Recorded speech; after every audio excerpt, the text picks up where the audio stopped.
நாம் இன்றைக்கி பார்க்க போகிறது ரொம்ப ரொம்ப சிம்பிளான கொங்குநாடு கிராமத்தில் பண்ணுற எள்ளு சீடை.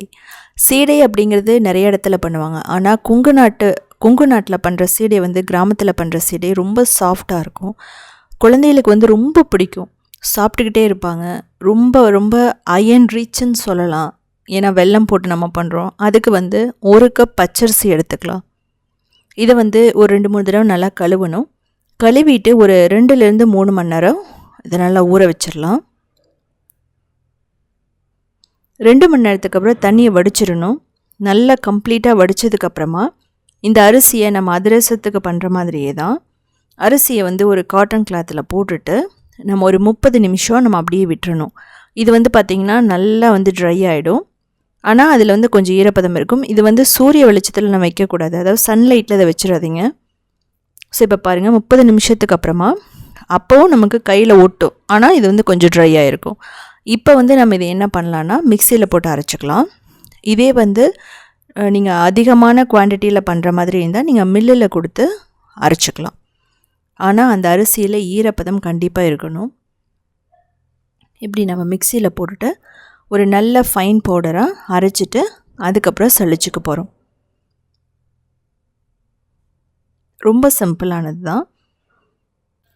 நீங்கள் மற்ற சீடையெல்லாம் பார்த்தீங்கன்னா அப்படியே வெடிக்கும். இந்த சீடை வந்து வெடிக்காது, ஏன்னா சாஃப்டாக இருக்கிறதுனால ஈஸியாகவும் பயம் இல்லாமையும் பண்ணிடலாம். இது வந்து பார்த்திங்கன்னா இப்போ சீடை அப்படிங்கிற கான்செப்ட் வந்து மறைஞ்சிடுச்சு. இந்த சீடை அப்படிங்கிறது வந்து பார்த்திங்கன்னா யாருக்குமே தெரியாது, இந்த மாதிரி சீடை பண்ணுறது. ஸோ இப்போ நம்ம மாவு ரெடி ஆகிடுச்சு பாருங்கள்.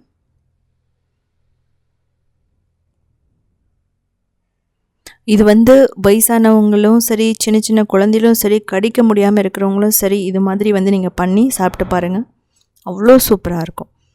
இப்போ நம்ம கட்டியெல்லாம் இல்லாமல் நம்ம வந்து நல்லா சளிச்சுக்கலாம். இதில் எக்ஸ்ட்ரா மாவு இருந்துன்னா திரும்ப மிக்சியில் போட்டுட்டு திரும்ப நல்லா அரைச்சிட்டு சளிச்சு எடுத்துக்கலாம்.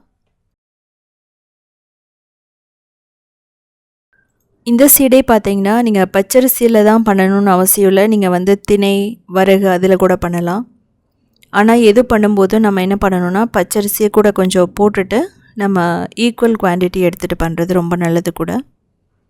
இது வந்து சீடை வந்து நீங்கள் வெல்லத்தில் தான் பண்ணணும்னு அவசியம் இல்லை, சுகரில் கூட பண்ணலாம். பதம் வந்து பார்த்திங்கன்னா வெல்லத்தோட பதமே தான் சுகருக்கும் வரும்.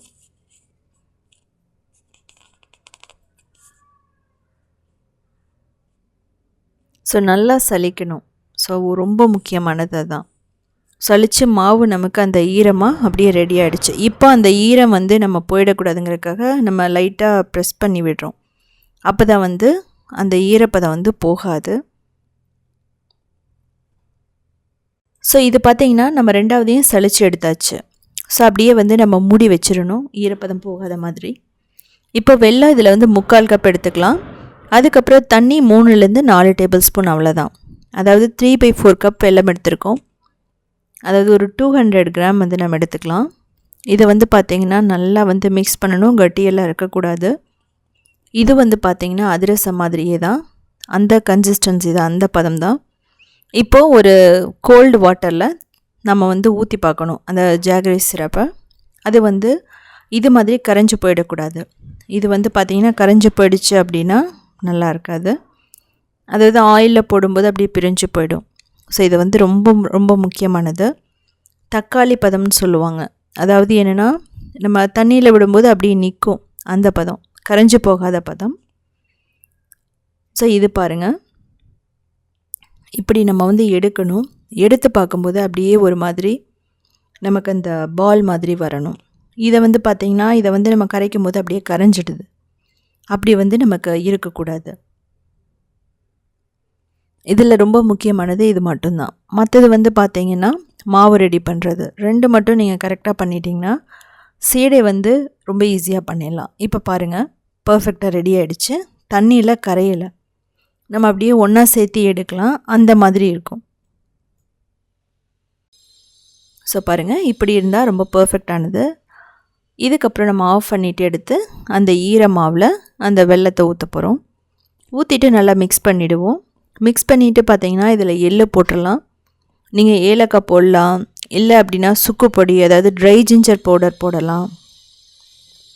ஸோ போட்டுட்டு நம்ம ஒரு நாள் அப்படியே விட்டுறலாம். இது வந்து பார்த்திங்கன்னா 1 வீக் வரைக்குமே கெட்டு போகாது. நீங்கள் 2 நாளுக்கு அப்புறம் நீங்கள் ஃப்ரிட்ஜில் எடுத்து வச்சிடலாம். ஸோ தேவையான போது குழந்தைகளுக்கு போட்டு நம்ம வந்து பொரிச்சு கொடுக்கலாம். இது வந்து அதிரசம் அதே மாதிரி தான். ஸோ அதனால் நீங்கள் என்ன பண்ணலான்னா அதிரசம் கூட போட்டு கொடுக்கலாம். இப்போ இலக்கமாக இருக்கிற மாதிரி இருக்கும். நீங்கள் அடுத்த நாள் பார்க்கும்போது நல்லா கட்டியாயிடும். ஸோ இது மாதிரி நல்லா வந்து அடித்து மிக்ஸ் பண்ணிக்கலாம்.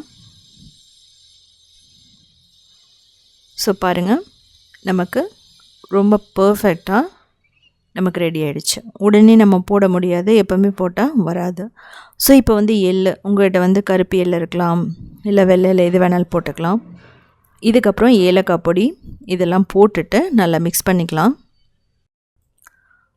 ஸோ பாருங்கள், இப்படி நல்லா மிக்ஸ் பண்ணிக்கலாம். டைம் ஆக என்ன ஆகும் அப்படின்னா நல்லா வந்து கெட்டியாக ஆரம்பிக்கும். இது வந்து ஃபர்மெண்ட் ஆகணும்னு அவசியம் இல்லை, இது வந்து செட் ஆகணும். அதுக்கு தான் நமக்கு ஒரு நாள் எடுத்துக்கும். இதை அப்படியே மூடி போட்டு வச்சிடலாம். தேவைப்பட்டால் 1 டேபிள் ஸ்பூன் நல்லெண்ணெய் ஊற்றிடலாம் மேலே. இப்போ ஒரு நாளைக்கு அப்புறம் இன்னும் எக்ஸ்ட்ரா கொஞ்சம் எள்ளு போட்டுக்கலாம். இப்போ பார்த்தீங்கன்னா பர்ஃபெக்டாக இருக்குது. உங்களுக்கு வந்து இது கெட்டியாக இருக்கிற மாதிரி இருந்துச்சு அப்படின்னா நீங்கள் எக்ஸ்ட்ரா வந்து பால் கொஞ்சம் ஊற்றி ஒரு 2 டேபிள் ஸ்பூன் ஊற்றி மிக்ஸ் பண்ணிக்கலாம். இப்போ சின்ன சின்ன பால்ஸாக எடுக்கணும்.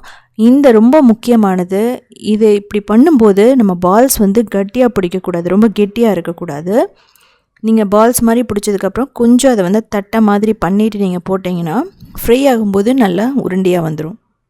இது டைட்டாக பிடிச்சிங்க அப்படின்னா வெடிக்க ஆரம்பிக்கும். இன்னொரு விஷயம் என்ன அப்படின்னா, நீங்கள் ரொம்ப வந்து ஹை ஃப்ளேமில் வச்சு இதை பண்ணாதீங்க. ஒரு மீடியம் டு ஹை இருந்தால் ஓகே. ஸோ அப்படி பண்ணும்போது எல்லாம் நல்லா உள்ளே வெந்து வரும். ஸோ அதே மாதிரி பிடிக்கும்போது அப்படியே வந்து ஸ்மூத்தாக எடுத்து தான் வந்து நம்ம உருண்டை பிடிக்கணும். ஸோ பாருங்கள், நல்லா போட்டுட்டு நீங்கள் ரொம்ப வந்து அப்படியே வந்து முழுக்க போட்டு பண்ணாதீங்க.